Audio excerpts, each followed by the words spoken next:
You're listening to the Wordslinger Podcast, episode 87, Learning to Breathe with Kelly Kittel. Writing a book. It can be the best way to build or grow your business, or to simply tell the story that you wish to tell.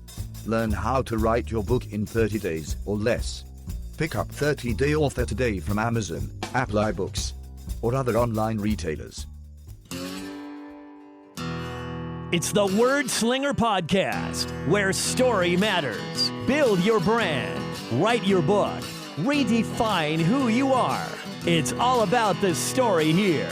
What's yours? Now, here's the guy who invented pants optional, Kevin Tomlinson, the Wordslinger.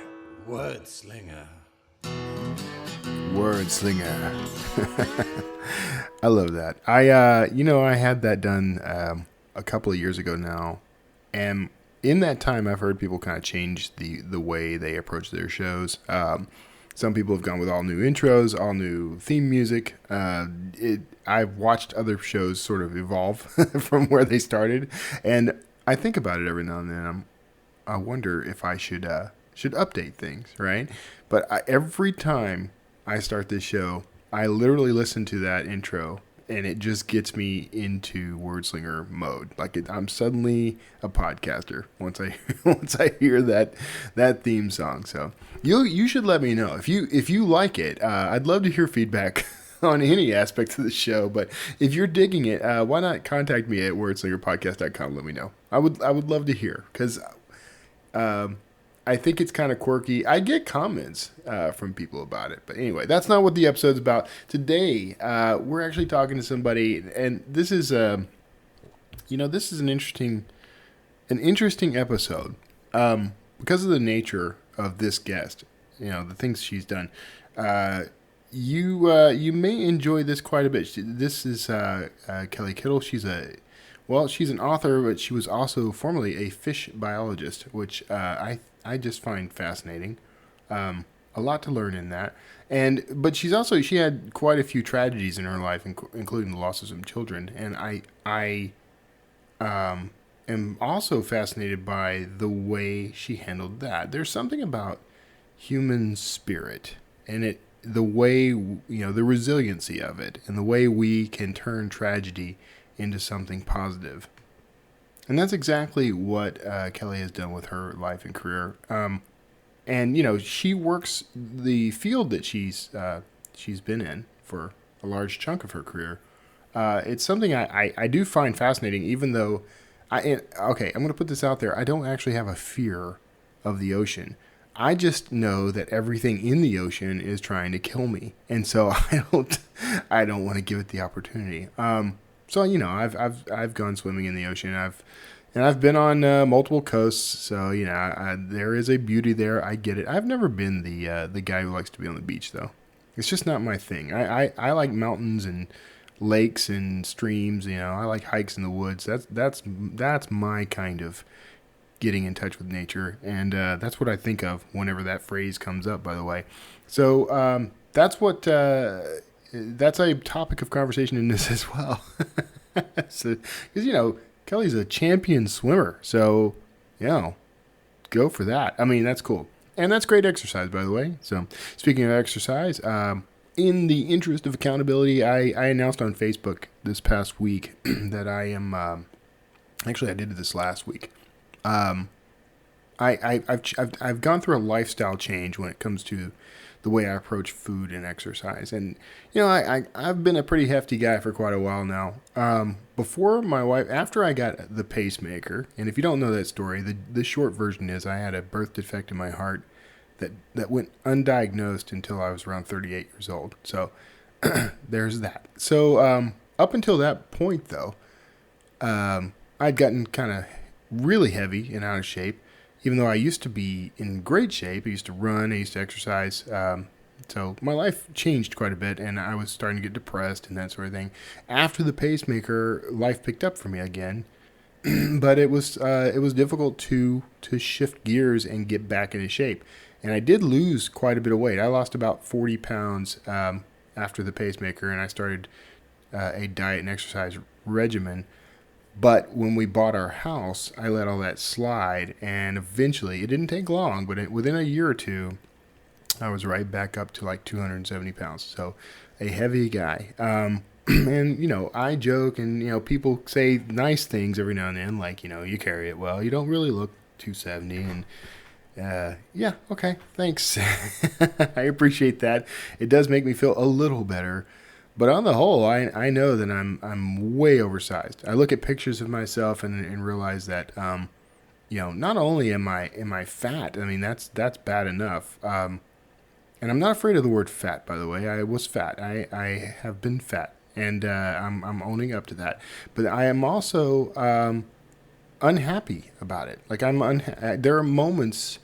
We were watching a whole series of videos, family videos, over the weekend, and in all of them, I'm there. I'm having a good time.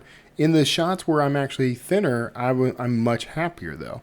I'm less grumpy. I'm less, withdrawn. And I am an introvert by nature, but I'm a adjusted introvert. I'm a high functioning introvert. And I do enjoy talking to people and having a good time and being with family, especially. So watching myself in those videos, the realization eventually hit me that I was not as happy as I could be. And part of that, it's less to do with the weight, I will say, and more to do with the fact that I was not disciplined about that portion of my life. And I've come to realize this about myself. It's taken me 40 plus years to realize it, but I'm someone who both needs and values discipline in every aspect of his life. And I've let certain parts of my life slide because they became difficult, So here's what I've been doing. I've been tracking everything. To date, in the past 2 weeks, I've dropped about 10 pounds, which is celebration worthy, I think. And beyond that, I'm changing my relationship with food and exercise. I've got, Minnie, our dog. We now have her. I take her out for walks regularly throughout the day. I have a system for encouraging myself to eat more vegetables, which is something I like vegetables, so I don't know why this was ever a thing, but I didn't eat a ton of vegetables. Raw nuts, fruits, things like that, things that are healthier for me don't count against me in my little plan. But I log every calorie other than that. It's a long story. But anyway, tracking food has always helped me I guess because it keeps it top of mind. It's always helped me.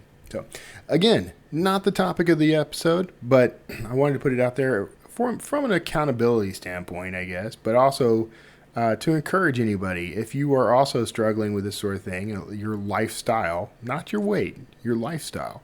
Weight is a byproduct of lifestyle, and so if you're struggling with that, feel free to reach out to me. We can be buddies. We can encourage each other. I want to help as much as I can, and this is one way to do that. So anyway, we're 8 minutes in, and I want to go ahead and get to our guest because she is wonderful. You'll love listening to Kelly, and stick around afterwards, and we'll do a quick wrap up. But enjoy this interview with Kelly Kittel.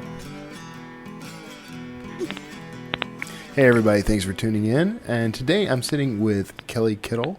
Rhymes with little. It's not spelled that way, though. We went through that entire conversation before the call, but it is a lovely name, Kelly. And she is the author of Breathe, a memoir of motherhood, grief, and family conflict.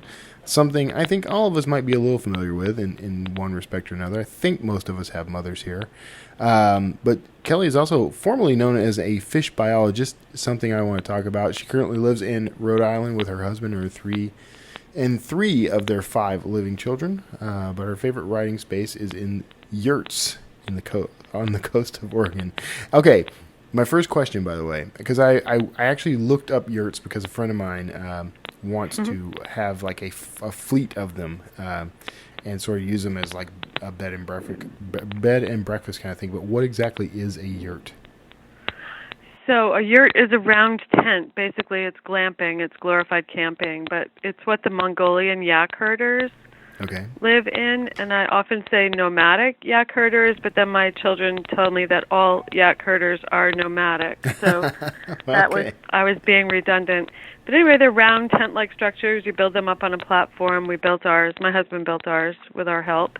Huh. And we basically have like 2 yurts put together with a stick-built structure in the center that has a bathroom and a mudroom and whatnot. Interesting. Now you're So not it's like glorified camping, basically. you're not living in that full time though. That's just your writing space, or is it full time living?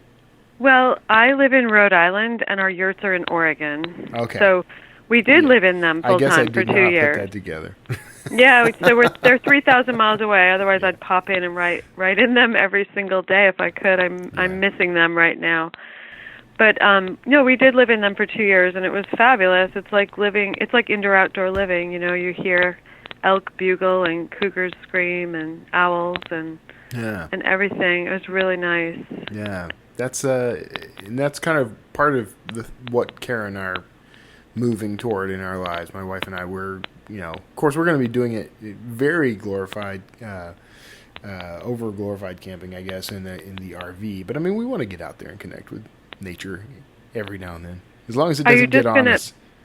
Yeah, and part of the reason we moved to the yurts was to make our footprint a little bit smaller. There was a whole movement years ago, Step It Up, to reduce carbon emissions. Yeah. That Bill McKibben had started, and I had a group here in Rhode Island and whatnot, and we did all kinds of stuff. And eventually you figure, you kind of have to put your money where your mouth is, or your mouth where your money is. And so we kind of wanted to try something a lot simpler than the 3,000 square foot house I'm sitting in right now. Yeah. And it was fabulous. It really was. But it also means that you have a lot of things in storage. I'd like to say we just got rid of it all, but it's not true. Yeah, maybe someday. I know, and it's an ongoing battle because we're continuously downsizing. It seems like we're moving into the RV in October, which means we have to get rid of a bunch of stuff and or cram it into a storage unit. And since we don't want to pay several $100s a month, it'd be nice to get rid of everything. But I do, and unfortunately, with 5 kids, you have all their you can't get rid of everything. You have photo albums and their school records and the whole family history kind of stuff that you don't want to really get rid of. So, just that stuff alone takes up a lot of space. So that's been your But talk, yay, everyone. good for you. Hey, and you better come to Rhode Island. Oh, well, Rhode Island is definitely on the map. I mean, that's one of the places our plan is to kind of do the sort of snowbirding thing in a way, and kind of come up that way once spring hits and things have thawed out, and we don't have to worry about snow as much. But that's kind of in the works. We'll get there. We'll definitely be there. Good. And then I'm going to go to Oregon. And you're welcome to go to the yurts. Yeah. The yurts are on the coast of Oregon, so let me know. That would be very cool, actually. I've only seen pictures of yurts online, so I'd like to actually see one, like experience one. If you go on my website, you can see them. All right, I'm there. We're there. All right, and that website, I'm going to put that website in the show notes, everyone. So you just hold on. You go check that out later. All right, so that's awesome, and I think we could probably fill an entire half hour with yurt talk. Yeah. I have no problem with that. But you're an author, and I like to talk immediately about the author's work, because I think that's probably the thing that's closest to your heart right now. So you tell me a little about Breathe. So Breathe, I wrote, it came out 2 years ago, so it's been out for a couple of years, but basically it's the story of losing 2 of our children 9 months apart. Our 4th child, Noah, was run over when he was 15 months old by my then 16-year-old niece in my in-laws' driveway on the coast of Oregon. And I got pregnant right away, which was really shocking to me because I was so sick with grief. Yeah. And that baby did help us, for the next 9 months, get through all those terrible firsts after losing Noah and whatnot. But then, unfortunately, I had a stillbirth. That was Jonah. He was our 5th child, and I abrupted, which means your placenta lets go suddenly and completely. And so I almost died, and he did die. And so we buried 2 babies in the space of 9 months. So it's the story of that. That turned out to be medical malpractice, and there was a lawsuit that the book ends with. But it's also the story of this incredible family conflict that ensued, which I'm sorry is reality. But unfortunately, people don't always deal with things the way you think they will or the way they should. Right. So. Right. Yeah, those are horrible stories, by the way, and I don't want to make light of them or anything. I mean, I know that is heavy to go through. I have not gone through that particular type of trauma in my life, but I can relate in some ways. But so that I guess that informed the book. I mean, but that's not. What are some of the themes and concepts you're exploring throughout the book? So I grew up surrounded by big, huge families in New England. We live on an island, Aquidneck Island, which is the original Rhode Island, and everybody was Catholic. And so having 7 or 8 kids was the norm. And our family only had 4. Okay. And I always thought that was a small family. So my dream in life was to have a big, huge family, like all my friends. And so this is the story of a woman who has that dream and is trying to achieve it. Ultimately, my husband and I met in the Peace Corps in Jamaica. So I'm from the coast of Rhode Island. He's from the coast of Oregon. I grew up in a Mayflower, history is everything kind of family, and family is the most important thing. He grew up in a West Coast logging family as the youngest of 8 kids. So perfect. I was like, here's my big family dream. Let's go. Yeah. So it is that story as well. Unfortunately, what ended up happening was when we filed that lawsuit for Jonah, my sister-in-law, the mother of my niece who ran over our son, testified against us, which was basically unheard of by any attorney that we talked to. They said usually family is either supportive or they don't get involved. So that was sort of the final nail in the coffin of our family. And like I said, Andy was the youngest of 8, so he lost not only his 2 children, but a lot of his family members as well. And so I also had to redefine what family meant for me. Yeah. I was always raised that, you grant lots of families different. You don't think, do I like my aunt? Right. Right. It is your aunt, and you don't think about things like that, and you would never, be rude or inconsiderate to anyone in your family. So I really, my daughter is a forester, and she taught me that trees self-prune, and we're tree farmers. We have quite a bit of trees that we grow out west property. And so she taught me that trees self-prune, meaning they cut off the nutrients to branches that are no longer healthy or serving the needs of the whole. And so that became my analogy for our family tree. Basically, we had to cut the nutrients off we had to cut off some of the limbs, sadly. Yeah. So a couple things there, having the dream of my big family as well as redefining what family meant. Yeah. Those are both big themes in this book. I find that particularly interesting because of my very convoluted family tree, which is actually kind of like more of a sort of grafted family orchard because of the way things shaped up. But I very much sort of buy into that idea of the self-pruning tree idea, basically, because I've got plenty of family members that fell off, and I actually count. A lot of my very close friends are family to me. So I think family is sort of one of those things that, the definition can be a little flexible. Yeah, amen. And the blood doesn't necessarily have to run in shared blood in your veins. Right. Yeah, so I mean, it's interesting. It's not, I had to write this book because if it wasn't my life, I never would have believed it. I just never would have believed that people would behave this way. And so at its heart, it's just a really incredible story. Most people tell me they read it in 1 or 2 days because they can't put it down. They have to find out what happened. Yeah. And fortunately, I was in a writing group with nonfiction writers, so it had to pass muster. Yeah. It had to be a page turner, and the plot had to be solid, and character development, and all that kind of stuff. So it's not a group for bereaved parents. It's a book for bereaved parents. It's a book for just anybody who's interested in a really wild story. Yeah. And that's I think, by the way, I prefer books like that. I've never been a big fan of the I guess, preaching to me book. Yeah. I know that people have gone through some things and they can give me advice. I'd rather hear the story and draw my own conclusions. Exactly. So exactly. And people get all kinds of, you read to inform your life, right? Right. So you read from where you're at, and you take from these stories what you will, what you need, and what is valid in your life. So, you absolutely write with the reader in mind. You don't write these things for yourself.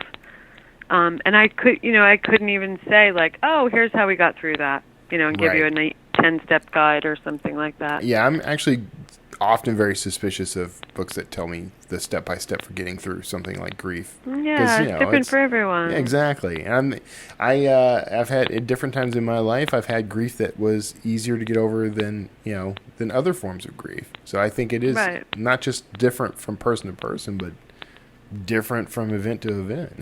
And also where you're at in your life and what else is happening. Right. Right? So I had 13 pregnancies, and I have 5 living children. Wow. So losing babies, I know. Losing babies is something. I was very stubborn in my quest to have a large family. Yeah, I'm Irish. Anyway, so I was looking on your website this about butterflies and Steve Jobs and listening to your voice. And that is something I always encourage women to do. I mean, only you know your own heart. And I was not done having babies until that last baby. My daughter Bella, who's 12 now, who I call the exclamation point at the end of our family, and she's the epilogue in my book. The book is structured in 3 parts. It's the book of Noah, the book of Jonah, and the book of Isaiah. Mm-hmm. And then there's a prologue called the book of Kelly and an epilogue called the book of Bella, happily. But, nobody wanted to hear that I was pregnant for probably the last 5 or 6 pregnancies I had, probably since I almost died with Jonah even. But I wish women were given more encouragement to listen to themselves in these matters, because only you know your own heart, and only you know what you're going to be able to live with for the rest of your life. And sometimes you're just not done, even though everybody thinks you should be. And sometimes you're done before you start, and that's cool too. Yeah. Right? I mean, it's just, everybody is different in these regards, and these are huge decisions. So, so I liked what you wrote about that, about listening to your voice, quoting Steve Jobs. Oh, well, thank you. I appreciate that. It's nice to be read. Yeah, exactly. So, so my wife and I, we actually can't have children, and adoption has been something we've talked about for quite a while, but I think one of the things... And work with me here, because I'm coming around to an idea here. But it's become obvious to my wife and I that, at least for the time being, children were not a priority in our life. Because when it wasn't the easy choice, like when we weren't able to just have kids, we didn't immediately go out and start looking for alternatives, right? So I think. There's something we said, like, I'm always astonished. Like, I never really thought about, I'm always astonished when I meet people who had the dream that you had, which is, I want to have a huge family, right? Mm-hmm. I didn't have that growing up, so it never occurred to me to even think about it. Yeah. So, having even 4 kids in the family was more than I had in my family, so. Yeah, right. It was just you and your brother. Mm-hmm. Is that correct? I read. Yeah. Yeah, you really did read up. Wow. Yeah, of course. I did my homework. I wanted to know who I was talking to, Kevin. Exactly. Yeah. But I have good friends who write a blog called Why No Kids. Yeah. And they're childless by choice, and that's totally cool. I mean, hello, I am a fish biologist and an environmentalist, and we way exceeded our carrying capacity by having just 5 living children, never mind the 7 that we actually had. Right. So I appreciate people who aren't having children, because I had more than my share. But I do expect my kids to change the world, so that's my caveat. They have a lot of work to do, right? To make the world a better place. But one of my favorite audiences who read my book are people who don't have kids. Yeah. And even men who read my book are my favorite, because, they wouldn't be my most obvious reader. Yeah. And I love when they read it and review it and tell me what they got out of it. And my friend who has the blog said, now she understands a lot more about what it is like to have a child, Right. to give birth, all that kind of thing. I think that's all fabulous. See, that's kind of where I was going. Like it's like living vicariously. Exactly. Through you. Well, that's what a story is, right? Yeah. Exactly. It takes you out of your everyday thing. I wanted to talk a little bit about the power of story. Yeah. Because it's been so amazing to me, like the journey since this book has come out. And they say that writing your story makes it 2-dimensional. Yeah. And reading makes it 3. And it's just amazing to me, like every time I sit and do a reading and read the voices of people in this book who are dead, like my mother-in-law and my mother, and it like brings them right back into the room, right? Right. That is the most amazing thing to me.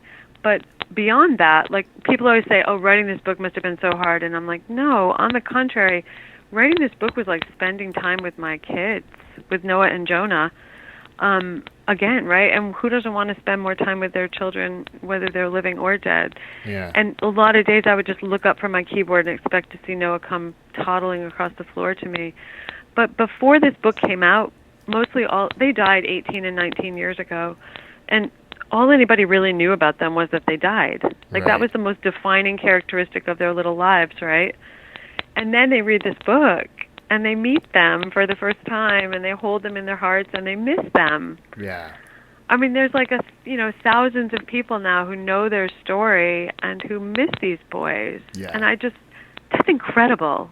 Yeah. It's incredible to me. That is, that when you were saying that, it reminded, there was did you ever read Into the Wild? Yes, I Canvas. did. I can't remember the kid's first name, but John Krakauer, I think, wrote that book. And that was one of the thoughts I had reading that book, was that this kid was someone we would never know. Right. And probably, there's every possibility we may have passed him, in his journey, and never realized who he was, never would have realized who he was. But because of this book, now we know him, Right. He was someone who would have disappeared in history and never been known. So yeah, I think I see exactly what you mean there, and it is that's actually kind of an honor for the reader then. I mean, we're being invited into your life. We get to share a very a very rich part of your life, which is that's something to feel good about. It's amazing to me. And some people would stop. They'd say, you know what, I'm going to stop right here because Noah's still with us. Yeah. And I know because it's nonfiction, you don't start with the change like you do with fiction, right? So I couldn't just drop you into Noah's death. So there's like 6 chapters, I think, or 7, I stink with numbers, leading up to him. And like people actually wrote and said, I'm just going to stop right here because I just want to hold him in my heart for a little while. I know he's only going to be here for another chapter or so. Yeah. And that's so cool, right? That's just really, really powerful stuff. And so I also speak a lot about miscarriage and stillbirth because these are silent deaths for the most part. They're very personal for a mom, and a lot of them are just sort of swept under the rug, these little tiny lives. But their loss is all the same, and you feel it. Trust me. Yeah. I mean, everything is different. I'm not going to say you feel it the same as anything. You feel it. And so I do always encourage women to share what I call their war stories. Share these stories. Share the stories of your disappointments as well as your successes, and especially about these kind of little lives and these subjects that are largely taboo in our society and aren't talked about, right? Right. And I think because you know what happens, Kevin, when we don't share these things, when you find yourself going through them, you think, why me? Yeah. Why am I the only one having this kind? Everybody on Facebook has a perfect life except for me. What did I do wrong? So we become very isolated because we think we're the only ones. Yeah. Yeah. So I think right across the board, whatever your topic is, whether it's we're trying to have children and we can't, or we were abused by our dad, or there's all kinds of things out there, all kinds of different topics. Yeah. That people are just finally starting to kind of open up and share, and that's so important. Yeah, I agree. I absolutely agree with that. I mean, we have to shatter the silence. We have a tendency to think that we're the only ones who go through what we go through. And so Yeah. we don't share because we think there's not going to be any interest or no one can relate or, whatever. And then there are Or those we're who... ashamed. Yeah, we're we ashamed. are. Yeah. Yeah. Exactly. I mean, and that, I just came from a grief conference where I do a bit of speaking, grief speaking, but that's what I always say, like, people don't, the number one feeling that bereaved parents have, regardless of how their child has died, is shame and guilt. Yeah. Guilt. We feel guilty because we failed to protect our child. Right. Whether it was from cancer or a car accident or a drug overdose, what doesn't matter. Like, it's just the way life is. We Yeah. feel responsible. Yeah. Yeah. I understand that. Like I feel that, but that's hard to articulate because we do tend to take the blame, I guess, even though we had no power over that situation. Right. So, yeah. Yeah, no, it's not always an intelligent thought. It's a feeling. Yeah. Sometimes it's just a feeling. You feel guilty. Yeah. You feel ashamed. Yeah. Right? You don't want to share that you've failed. And I believe in our society we need to do a much better job of sharing our failures as well as our successes. The glowing Christmas letters, right? Right. Yeah. Yeah. The Facebook profiles, yeah. All of it. 'Cause yeah. we No do. one's sharing their shit. They're just sharing all the good stuff. Right. We're creating this like LL Bean catalog of our lives where everything is perfect. LL Bean catalog. Yeah. Everyone's in plaid. Exactly. Yeah. Well, that's what I'm going for. That's why every time you see a picture of me, I'm in basically plaid. You are. I'm looking at you right now in a plaid shirt. Exactly. Yeah, I hope LL Bean picks up on that. Yeah, no kidding, guys. LL Bean, throwing come on, sponsor the Wordslinger podcast. Right. Could use some new threads. All right, I wanted to hit on this briefly because you bring it up, and it's a theme on your website too. But this whole half fish, half author. I mean, I wanted to ask you about it. Like, what's the story behind you being, a marine biologist? How'd that happen?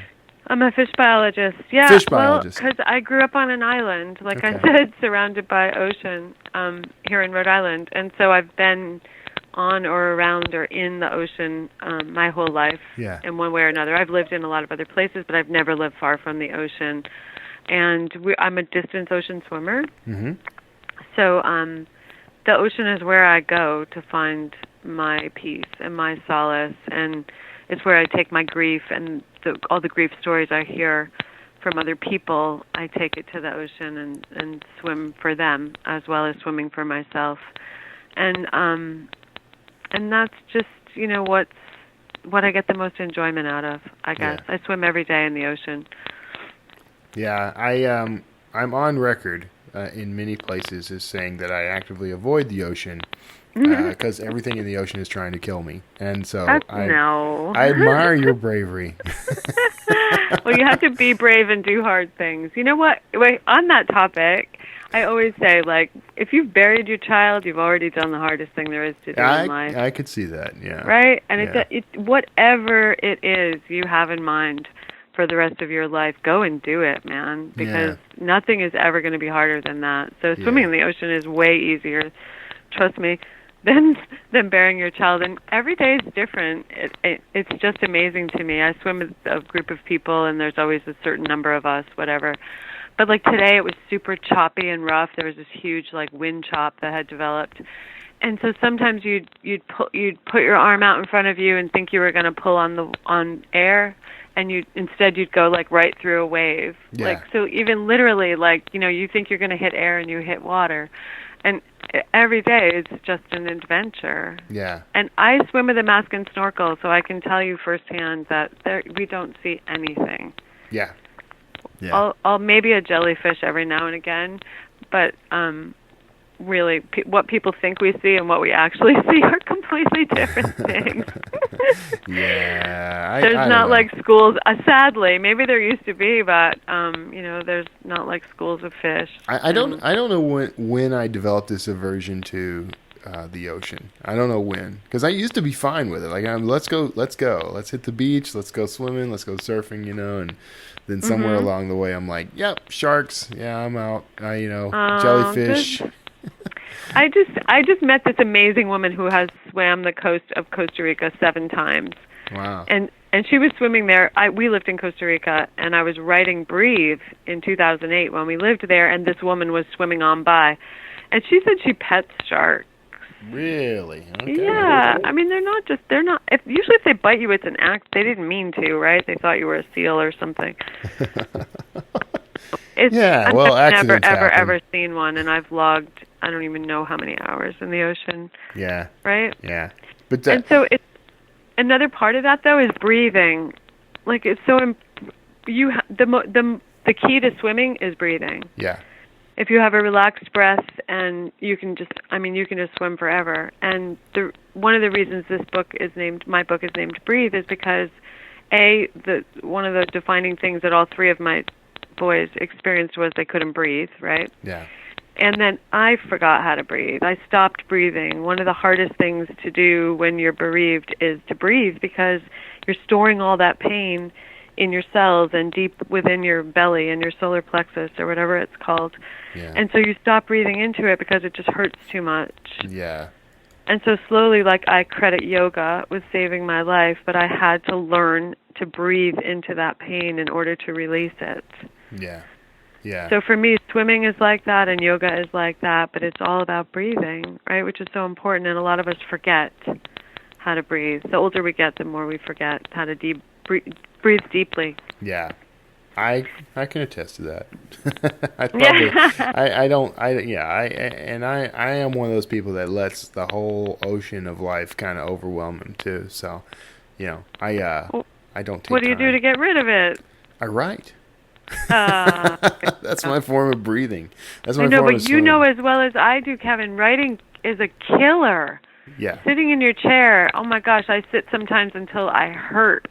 That is true. I physically hurt. I need to find activities that that I can get into. You know what my problem is? It's not that I wouldn't go do things. I enjoy biking. I enjoy walking. I don't mind getting out and getting active. The problem for me is that now I'm not writing, and so I get this huge anxiety guilt trip. And it's not right, and it shouldn't be that way, but that's what happens. So that's when what you're not writing. But I don't know about you, but I mean, I love to write, and so I can literally sit. I have a little drawing that a friend did for me. I said, someday I am just going to crawl into my laptop and close the lid.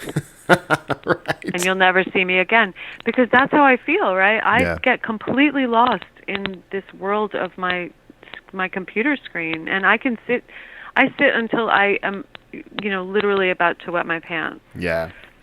I won't eat, I won't drink, I'll just sit here all day and write if I could. Well, yeah. I mean, I really would. And it's even worse when you're when you factor in social media and I'm in Slack with several people that I communicate with, and I'm on Skype, and so I do the podcast, and by the time it's all said and done, I think the reason I feel guilty if I walk away is because I know there's 1,000 things that I could be doing, and not all of them are all that important. No, but we attach importance to them, don't we? We make them too important. But I mean, it kills our bodies. We really do have to get up and move. We have to force ourselves. And for me, summer, my kids are home now, so I can't just sit. I know summer is unproductive, and I just have to deal with that. When I first started writing my book, it was called Nap Time, because that was the only time I could find to write. And, I mean, moms with small kids, I don't even know how they write. They must either do it in the middle of the night or really, really early in the morning, but then I would think they'd be exhausted so my hat's off to moms like that, because yeah, no kidding. I couldn't do it until my last baby was napping, literally, right? Yeah. And so that's why I've come late in life to being an author, which I absolutely love doing. So I have stopped. Most of my fish biology work was out west. Yeah. I worked on multi-million salmon restoration projects, basically. So saving the salmon kind of stuff. And there's not a lot of that, sadly, in the East, that kind of work, in other words. So it's harder for me to find good employment here. Yeah. So I've been slowly transforming myself into an author instead, which I absolutely love, but it doesn't really pay, does it? No, well, it can. Not yet. Yeah, not yet, but I'm yeah. working that. I was thinking about way. becoming a fish biologist, so I'm glad you talked me out of that. Oh no, it's a great job. I guess all about Wes. Yeah, that's the thing. I don't know how it is in Texas. It's like I don't know how successful I'll be at it when I don't want to go in the ocean. Yeah, oh yeah. Well, you don't have to go in the ocean. No, I know. To be a fish biologist. So I worked as a the beginning of my fish biology career was I worked as a foreign fisheries observer in the Bering Sea on board a Japanese what's called a mothership, a factory ship. So it was 4 American women and 300 Japanese men. Oh wow. I know, right? Okay. But so that was a great adventure. You were among some of the most repressed men on the planet.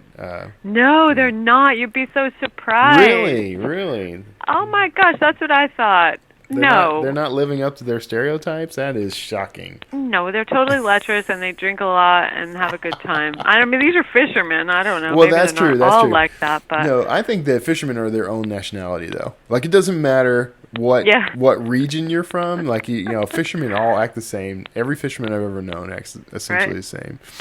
So yeah, no, I was surprised though. Yeah, they definitely blew the stereotype of the polite Japanese. Yeah.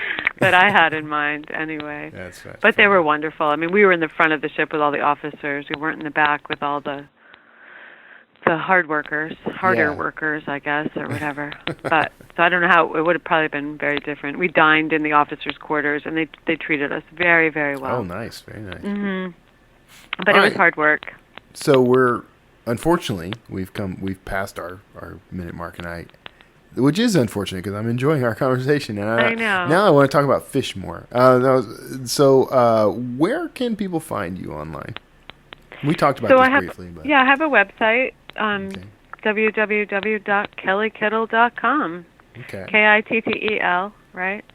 And then, of course, I'm on Twitter and Facebook and all those other great places. I love when people friend me. Yeah. Okay. Please do. And I haven't friended you yet, have I? I haven't jumped on and no, you got to friend me. Friended you, and we'll do that.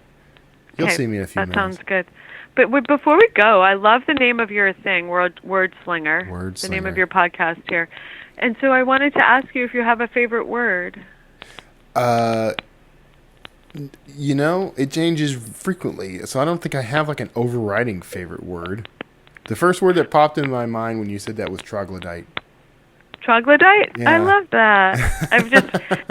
I don't remember where this came from, but it's like my latest question for people because I think it's so interesting. A, it's interesting to hear if people do have a word, but B, it's just interesting if people do have a word, right? Yeah, no, it is. I could see that because someone's favorite word, I think, says a lot about them personally. So you can learn a lot about their personality, and that word is just something interesting to say for me. Like it's not. I mean, the meaning is interesting also, but I mean, it's more like it's a fun word to say. Fun to say, like I like serendipity and anemone. I think those are fun to say. Anemone is a tough word for me. I love anemone. But also, it's fun to hear also, like you just said, like, is it your favorite because you love saying it or because you love the meaning or, you know what I mean? It's such an interesting question. I asked my 12-year-old and right away she said ziggurat. Oh, ziggurat's a good word. Right? Just right off the top of her head. I mean, I'm like agonizing months later, what's my favorite word? See, I couldn't pick a favorite. But I will say, though, that one of the things that I like in Canada, instead of A to Z, it's A to Z. And things like that are fascinating to me. Like, I just really like that. I find in general, like a lot of other languages have better words for saying certain things and expressing certain emotions than we do, and I often resort to those. Yeah. Oh, good. That's a fun question. I'm glad you asked I know. It's a really fun question, right? It's a good party question. I know you go to a lot of parties, so pull that one out. I'm gonna start doing that. But then people are gonna start expecting it from me, though. So I'll have to have a few I can throw in to mix things up. Oh, there you go. So. Yeah.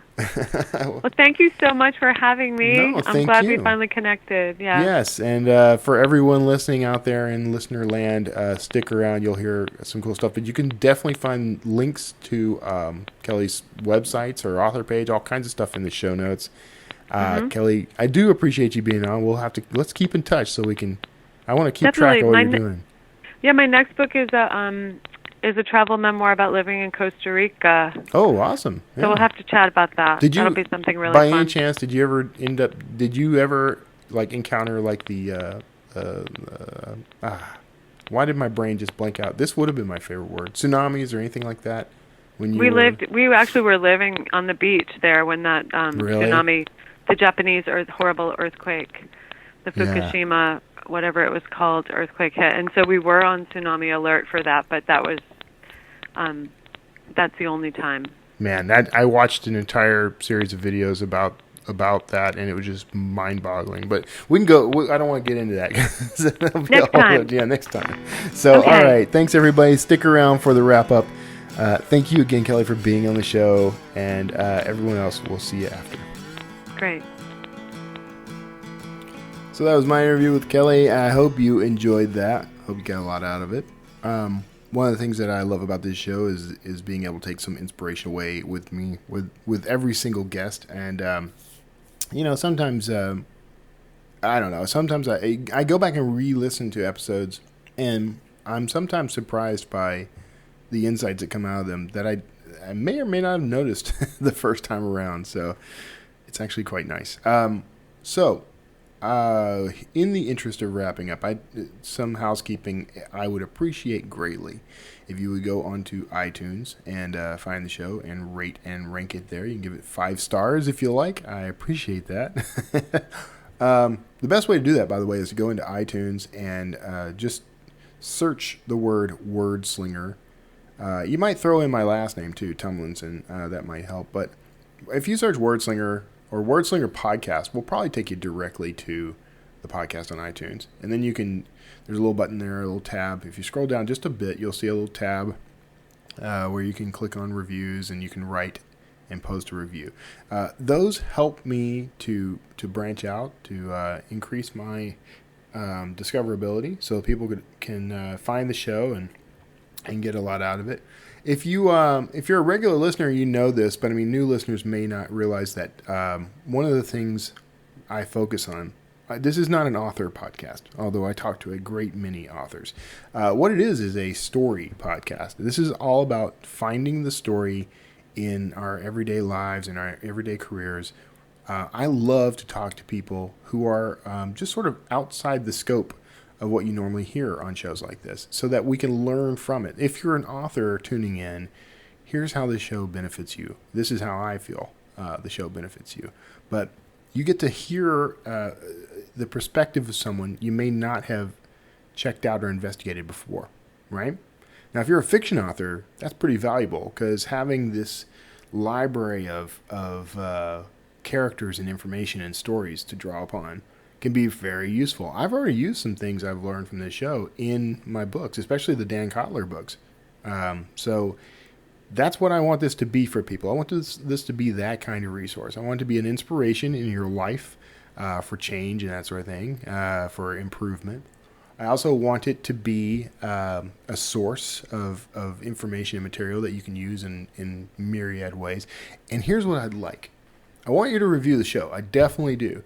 But I would love for you to also email me, contact me at wordslingerpodcast.com, and let me know what you think of the show, but also tell me how you're using the information.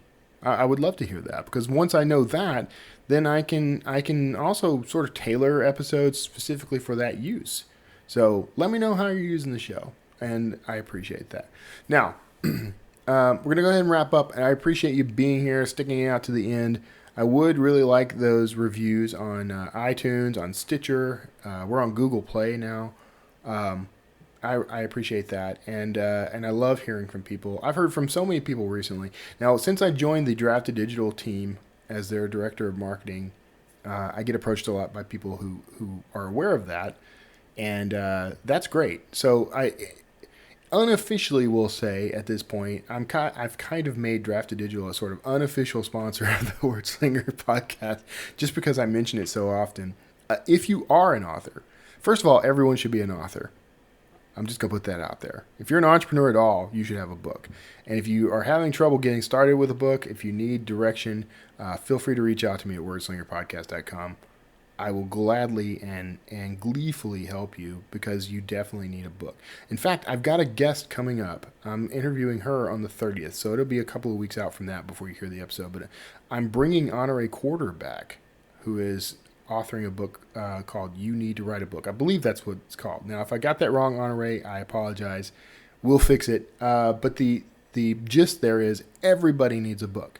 Every entrepreneur, every business person needs a book. Now, if you are an author, well, then you definitely need a book. But there are things that if you need some advice or whatever, feel free to hit me up. I'm always happy to. But Draft to Digital offers some really just bomb tools that will help you as an author. If you are an entrepreneur publishing for the first time, you can actually use Draft to Digital to get out to a global marketplace, which is very helpful for you and very helpful for your readers, which are the kind of the point, right? You want to reach the readers with your message. So talk to me about that too. They just recently introduced something we're calling it Universal Book Links, or UBLs.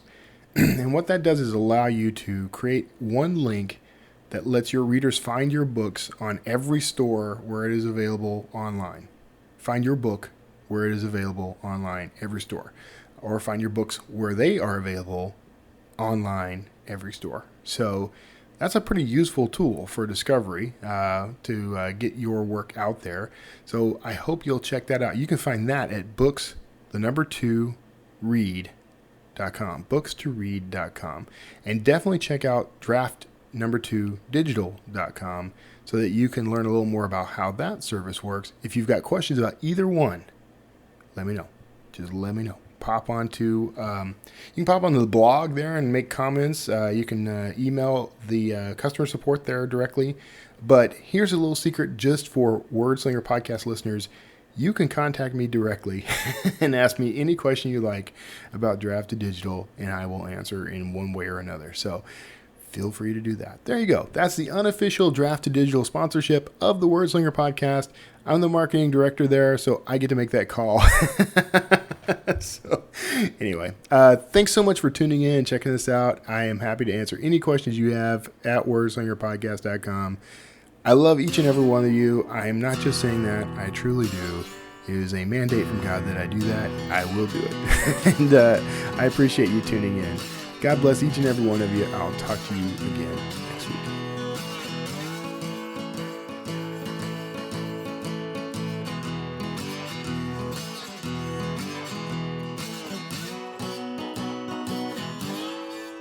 Wordslinger.